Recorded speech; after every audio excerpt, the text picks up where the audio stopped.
ఏదో అబద్ధాలు ఈరోజు మీరు చూస్తున్నారు.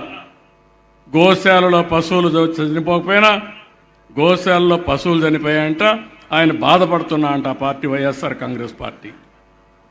దేవుళ్ళ పైన దాడులు చేసిన మీరు ఈరోజు వెంకటేశ్వర స్వామి పైన ఇంత భక్తి వచ్చిందంటే నాకు అర్థం కాల. కొన్ని సహజంగా మరణించే ఆవులు ఉంటాయి, ఆరోగ్యం బాగాలేకుండా కొన్ని ఉంటాయి, వృద్ధాప్యం వచ్చిన ఆవులు చనిపోతూ ఉంటాయి. ఏ ఇండ్లలో మనుషులు చనిపోవట్లేదా? ఆవులు చనిపోవా? టీటీడీ నిర్లక్ష్యం అయితే లేదు. 100% నేను చెప్పగలుగుతాను ధైర్యంగా. పోయిన సంవత్సరం 179 గోవులు చనిపోయాయి. పోయిన సంవత్సరం జనవరి, ఫిబ్రవరి, మార్చి 2025లో 43 గోవులు చనిపోయాయి. పోయిన సంవత్సరం అంటే కొంత పీరియడ్ బిఫోర్ జూన్ ఉంది, కొంత పీరియడ్ ఆఫ్టర్ జూన్ ఉంది. సో మొత్తం అంతా 179 గోవులు చనిపోయాయి.